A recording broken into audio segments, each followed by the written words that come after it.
दोस्तों, हम सब कभी न कभी जाने अनजाने में ऐसे कर्म कर जाते हैं और पाप के भोगी बन जाते हैं जिसका असर हमारे भाग्य पर भी पड़ता है। हम सब कहीं न कहीं भाग्य और कर्म के बीच में फंसे रहते हैं। हमारी पुरानी कथाओं के अनुसार अच्छे कर्म हमारे पापों के प्रभाव को कम करते हैं और हमारे भाग्य का निर्माण करते हैं।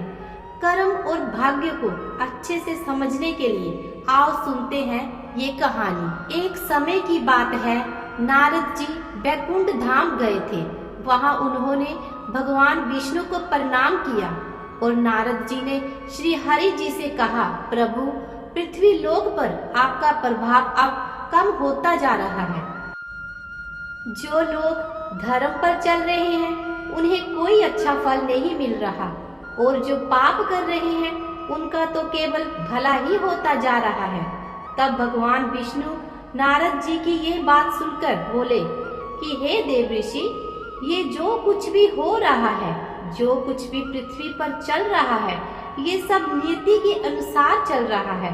तब नारद जी ने कहा कि हे भगवान, मैं अभी अभी देख कर आ रहा हूँ कि पापियों को तो बुरा कर्म करके भी अच्छा फल मिल रहा है और जो लोग भला कार्य कर रहे हैं, परोपकार कर रहे हैं, उन्हें केवल बुरा फल ही मिल रहा है। तब भगवान विष्णु बोले कि हे नारद, तुमने ऐसा क्या देख लिया जो तुम इतने व्याकुल हो गए हो? तब नारद जी बोले, मैं अभी पृथ्वी लोक से आया हूँ।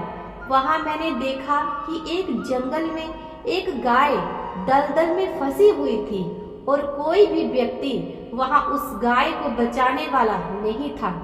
तभी वहां से एक चोर आया और उसने उस गाय को दलदल में फंसा हुआ देखकर भी उसे बाहर नहीं निकाला।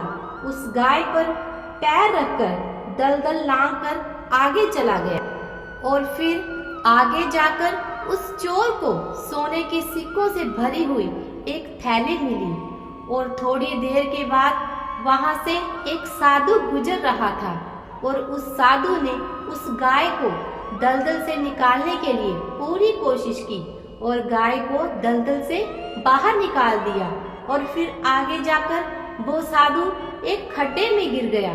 तब नारद जी ने विष्णु से कहा कि हे प्रभु, अब आप ही बताइए ये कहाँ का न्याय है? तब विष्णु जी बोले, नारद, ये जो भी हुआ बहुत ही अच्छा हुआ।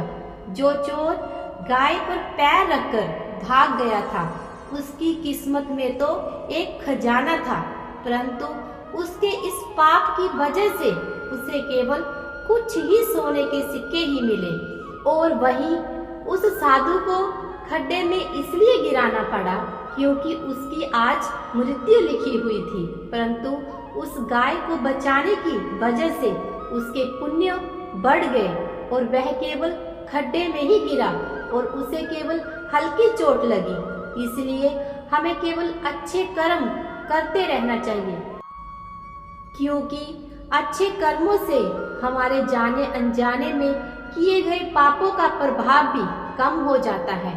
आशा करते हैं आपको कर्म और भाग्य की यह छोटी सी सीख देने वाली कहानी अच्छी लगी होगी।